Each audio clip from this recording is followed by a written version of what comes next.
जय भीम।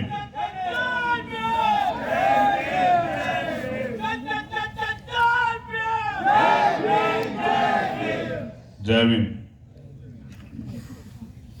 जय जोहार, जय भारत, जय संविधान।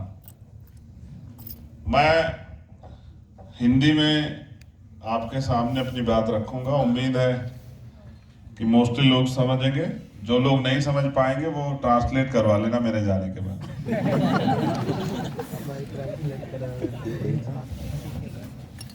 हम भारत के लोग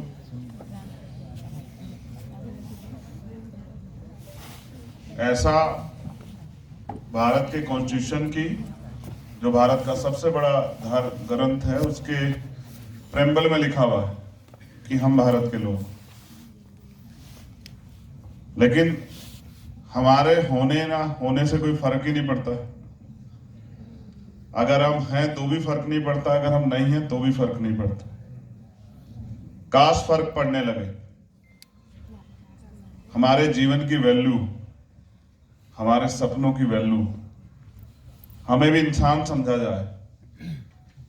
बहुत दर्द है कहने के लिए, लेकिन आज भाई रोहित की शहादत का दिन है। हम अगर याद करें 2016 में आज से पहले का दिन, अगर हम 13-14 की बात करेंगे, जनवरी, तो रोहित हमारे बीच थे। रोहित भाई ने क्या सहा, कैसे लड़े, किन लोगों ने साथ दिया, किन लोगों ने विरोध किया, ये आप मुझसे बेहतर जानते हैं, आप उनके साथ के लोग। मैं उन सभी साथियों का धन्यवाद करता हूं जिन्होंने रोहित भाई की इस लड़ाई में, जो अकेले रोहित भाई की लड़ाई नहीं थी, पूरे देश के बहुत सारे इंस्टीट्यूशन में वो बहुत सारे एसटी, ओबीसी और माइनॉरिटी के बच्चे लड़ रहे हैं, उसमें जिन्होंने साथ दिया, मैं उन सबका दिल से धन्यवाद करता हूं। और धन्यवाद करता हूं उन टीचर्स का जिन्होंने अपनी नौकरी की परवाह न करते हुए उस समय एक बड़ा सपोर्ट दिया लड़ने वालों को। मैं दिल से उनका भी शुक्रिया अदा करता हूं।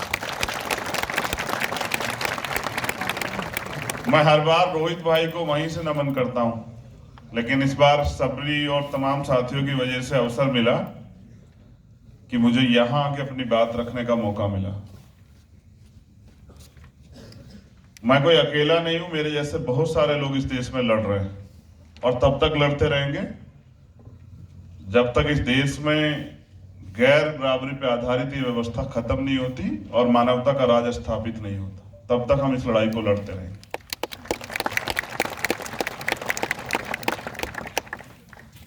आज रोहित भाई एक नाम नहीं है, एक सिंबल है क्रांति का। मैंने उनसे बहुत कुछ सीखा।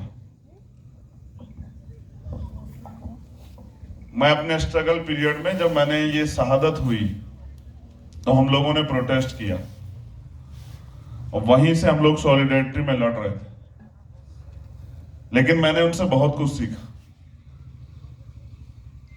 मेरे जैसे हजारों लाखों लोगों को उन्होंने सिखाया कि अगर स्वाभिमान सम्मान की लड़ाई में बलिदान भी देना पड़े तो उससे पीछे नहीं हटना है। देखो, रोहित हमारे सामने कई रूप में है। जैसे राधिका अम्मा के लिए वो बेटा जिसको उन्होंने अपनी खून से सींच के बड़ा किया। दूध के रूप में अपने खून को पिलाकर उसको बड़ा किया और बड़ी उम्मीदों के साथ, बड़े सपनों के साथ। राजा के लिए वो भाई है जो उसकी ताकत है, जिसको उम्मीद है कि कल उसका भाई उसके लिए आने वाले कल में कुछ करेगा। हम में से कुछ लोगों के लिए रोहित दोस्त, जो एक सपोर्टिव है, समय समय पे मदद करता है। कुछ बहनों के लिए रोहित भाई, कई रोहित, और कुछ ऐसे लोग जो रोहित को नहीं जानते थे, उनके जाने के बाद उन्होंने उसे फाइटर के रूप में एक्सेप्ट किया, जस्ट लाइक मी। शिकायत क्योंकि आज उनका दिन है शिकायत नहीं करनी, लेकिन शिकायत ये थी कि काश ये कदम ना उठाते, क्योंकि हमारे जाने से इनको फर्क नहीं पड़ता, तो मिलके लड़ते इस लड़ाई को।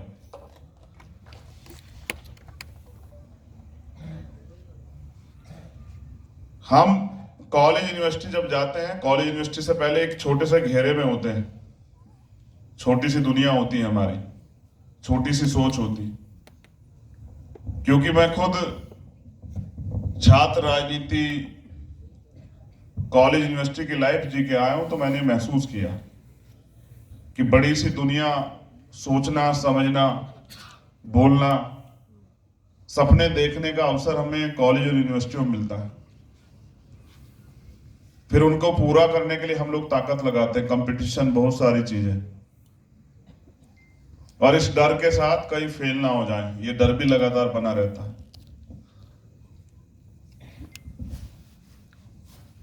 कुछ लोगों को हमारे आगे बढ़ने से बड़ी परेशानी, क्योंकि जब हम अपने आदर्शों को, महापुरुषों को याद करते हैं, जिनमें अगर मैं डॉक्टर बाबा साहब अम्बेडकर की बात करूं, तो वो कहते हैं शिक्षा शेरनी का वो दूध है, जो भी पिएगा वो दहाड़ेगा। वो इस बात को एक लॉजिक के साथ कहते हैं, क्योंकि जब हम एजुकेटेड होते हैं, एजुकेशन लेते हैं, तो हम सवाल करना सीखते हैं, हम चीजों को समझते हैं कि कौन क्या कह रहा है और असल में क्या हो रहा है। जैसे आज देश को बताया जा रहा है, हमारे प्राइम मिनिस्टर कह रहे हैं कि हम बड़ी ताकत बन रहे हैं, लेकिन सच ये है कि हम इतने छोटे होते जा रहे हैं कि हो सकता है कल हम दिखाई भी ना दें। सोशली, इकोनॉमिकली हम बहुत नुकसान उठा रहे हैं देश में।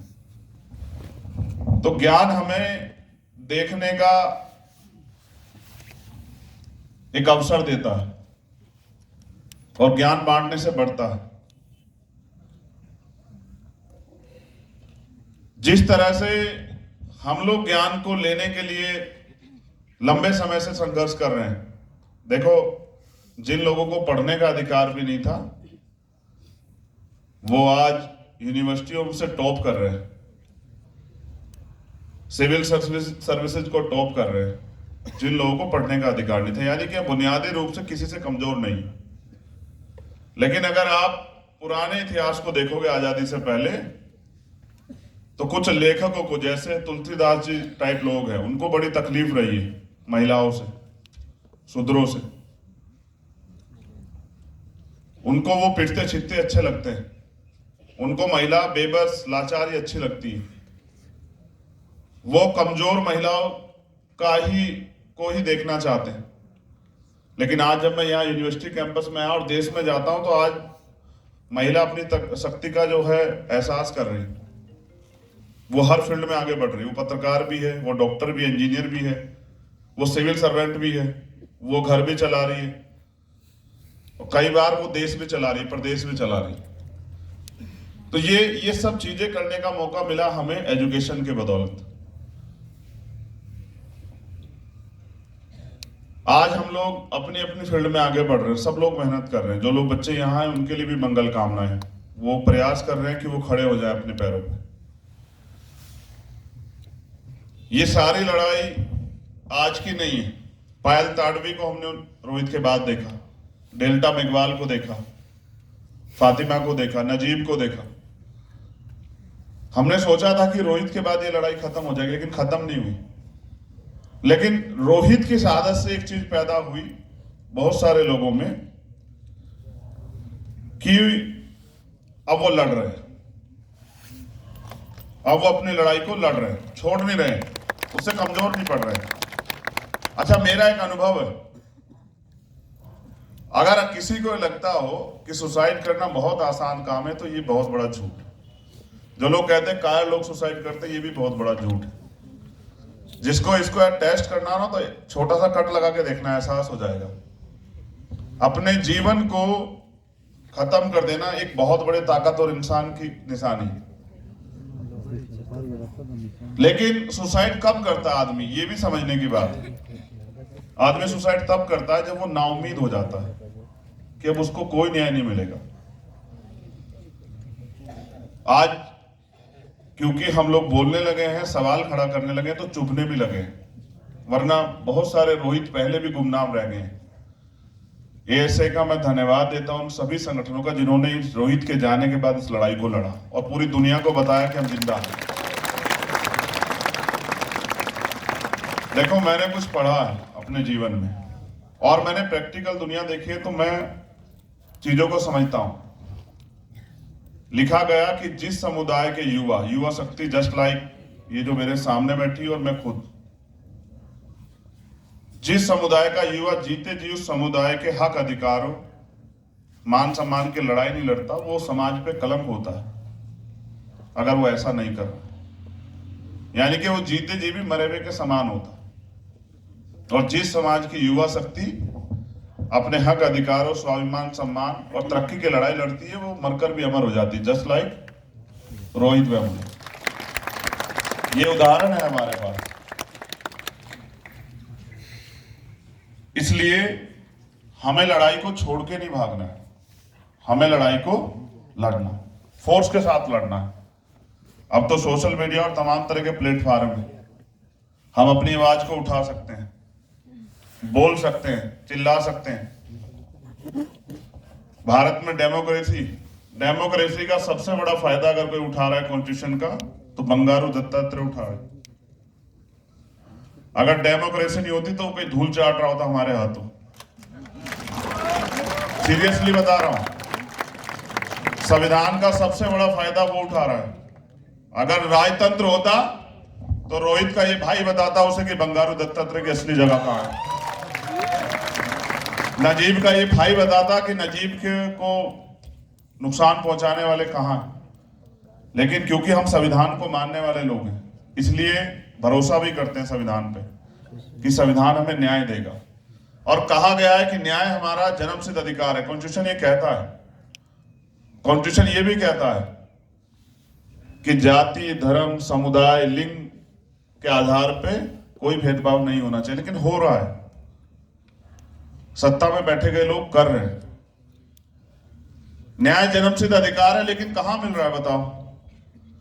जिसको न्याय दिलवाने के लिए आज हम लोग यहां हैं और लड़ रहे हैं, उनकी एफआईआर तो मुझे बताया साथियों ने कि कहीं है ही नहीं, और जो न्याय के लिए लड़ रहे थे उन पर मुकदमे हैं। यहां की सरकार से आज मुझे बताया गया, हम लोग बात करेंगे, अगर वो वास्तविकता में बीजेपी विरोधी होने की बात करती है तो उनको हम लोग प्रयास करेंगे कि वो हमें सुने और ये मुकदमे खत्म करें हमारे साथियों के, जो उनके ऊपर जबरन मुकदमे लगाए गए। और अगर यहाँ की सरकार भी ऐसा नहीं करती तो उनसे भी टकराएंगे हम लोग।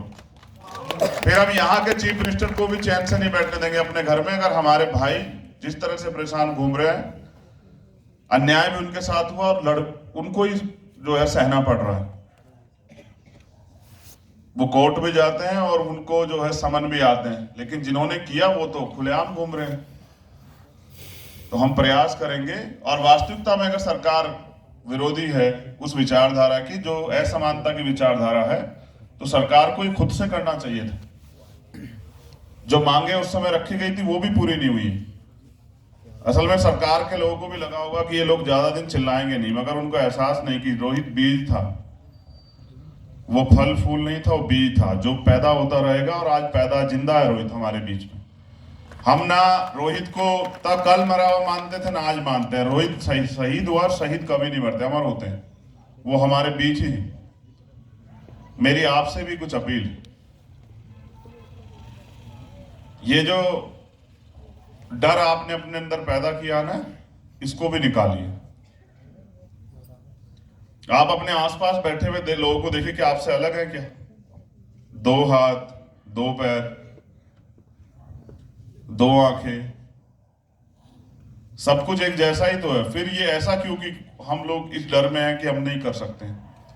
दुनिया का कोई काम ऐसा नहीं जो हम नहीं कर सकते, हम सब कर सकते हैं। और दुनिया में हमसे कोई बहादुर नहीं। आज जो कुछ इस देश में दुनिया में तैयार हुआ, लोगों द्वारा तैयार किया गया है। मैं राधिका अम्मा का नाम मुझसे पहले रखा गया, मगर मैं बेटा होने के नाते चाहता था कि राधिका अम्मा का आशीर्वाद हम सबको मिले। मैं भी बैठ के सुनूं जब राधिका अम्मा बोले, जब अपना वो दर्द बताएं हम लोग को।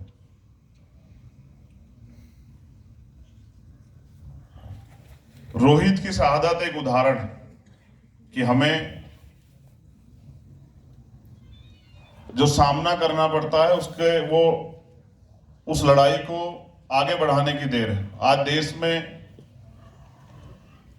अगर ऐसी कोई घटना होती तो चंद घंटों में उसके खिलाफ जो है ना बहुत बड़े बड़े जो हैं विरोध दर्ज होते हैं। जैसे मैं अगर आपके याद दिलाऊं तो अभी हाथरस की घटना आप लोगों को याद है, कास्ट डिस्क्रिमिनेशन की। फिर एक राजस्थान में एक घटना हुई जहां मूछें रखने पे एक नौजवान की हत्या की, गवर्नमेंट कर्मचारी की। फिर एक और अभी लेटेस्ट घटना है जहां पानी का घड़ा छूने पे हत्या हुई। तो अभी उत्तराखंड में एक घटना घटी है अभी कुछ दिन पहले, मंदिर में जाने पे एक दलित समाज के बच्चे को लोहे की सलाखों से पीटा गया, उसकी चमड़ी उधेड़ ली गई। यानी कि आज भी कास्ट डिस्क्रिमिनेशन का सामना हम लोग कर रहे हैं। इसका सलूशन वो जो लिखा हुआ है ना उसको समझना पड़ेगा, सिर्फ पढ़ना नहीं। शिक्षित बनो, संगठित रहो और संघर्ष करो। मजा तब आए जब हम संगठित होकर संघर्ष करें। मेरी शिकायत नहीं, लेकिन मैं यहाँ इस यूनिवर्सिटी में जो लोग हैं इस विचारधारा जुड़े हुए, मैं उनसे अपील करूंगा कि जहां से क्रांति की शुरुआत हुई है कम से कम वो लोग तो एकजुट हो जाए और एकजुट होकर लड़े और ऐसा लड़े कि इतिहास आपको याद रखे। यहां बैठे सब लोगों से मेरी अपील है कि जब लड़ाई एक है तो रास्ता एक है, तो हम लोगों को मिलकर लड़ना चाहिए। हमें अवसर नहीं देना चाहिए कि दुश्मन हम पे हावी हो जाए। हमारी कमजोरी का वो लोग फायदा उठा रहे हैं। हमें अपनी कमजोरी को दूर करना है, काबिल बनना है। मगर हमें भूलना नहीं है कि जो हमें रोज टीवी पे दिखाया जाता है कि नहीं कुछ नहीं है, सब अच्छा है, सब अच्छा नहीं है।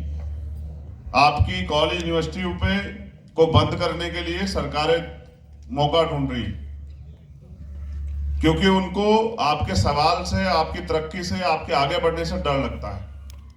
इसलिए वो न्यू एजुकेशन पॉलिसी ला रही है।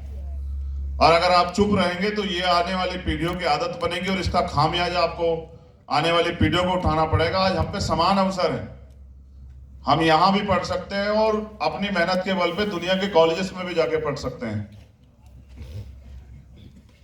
हमें बोलना पड़ेगा, हमें लड़ना पड़ेगा, क्योंकि आप सब लोग अभी एजुकेशन के दौर में हैं और मेहनत कर रहे हैं, इस उम्मीद के साथ कि और कोई रोहित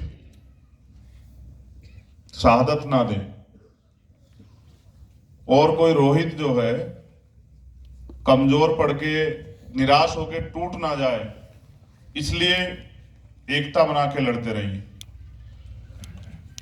100 दिन बकरे की तरह जीने से अच्छा है एक दिन शेर की तरह जिया जाए, क्योंकि बलि हमेशा बकरों की दी जाती है, शेरों की नहीं।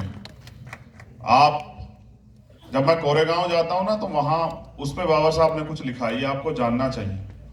उन्होंने कहा कोरेगांव कोई काल्पनिक कहानी नहीं है। 1 जनवरी 1818 जब 500 महार योद्धाओं ने 28,000 पेशवाओं को धूल चटाई, तो बाबा साहब ने उस पर कहा, मैं हर वर्ष जाता हूं। पिछली बार मैं एनआरसी सीए के आंदोलन में बंद था इसलिए नहीं जा पाया, जेल में था तिहाड़ में, इसलिए नहीं जा पाया।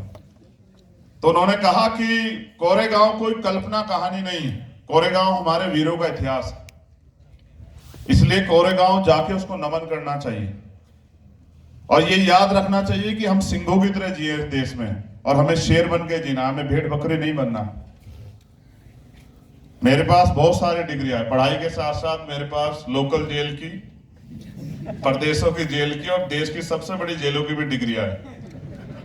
मैंने वहां लंबा समय बिताया, वहां भी इंसान रहते हैं और वो इंसान इस देश की भ्रष्ट जुडिशरी की वजह से, जो कॉलेजियम सिस्टम है इस देश में, जहां एससी, एसटी, ओबीसी और माइनॉरिटी के लोग नहीं घुस सकते हैं कितनी भी एजुकेशन लेने के बाद, उस सिस्टम की वजह से हम न्याय के दरवाजे पे माथा रगड़ रहे हैं लेकिन न्याय नहीं मिल रहा।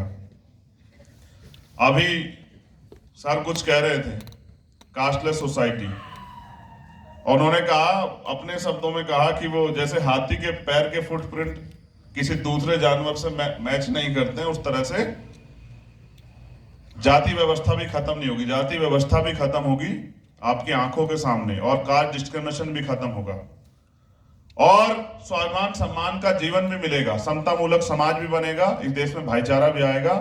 लेकिन तब जब जिन महापुरुषों ने ये विचार दिया, फूले, साहू, अंबेडकर, पेरियार, सावित्री, फातिमा, इनके विचारों पे हम लोग चलने का काम करेंगे, और इस उम्मीद के साथ कि हम कुछ करके दिखाएंगे। मैं फिर हैदराबाद वापस लौटूंगा, लेकिन इस बार प्रयास करूंगा जब मैं हैदराबाद आऊं तो जिन साथियों को वो मुकदमों की वजह से परेशानी है, उनके मुकदमे जो है वो खत्म कराने के लिए आऊं।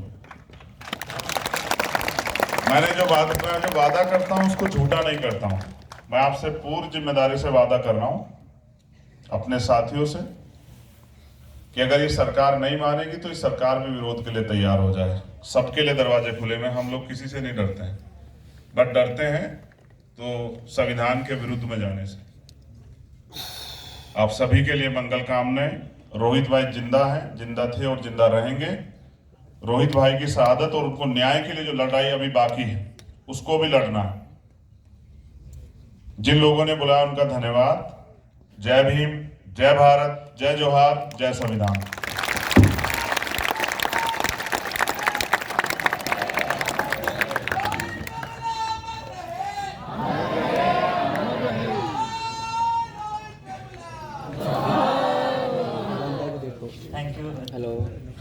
Thank you Chandrashekhar Azad sir.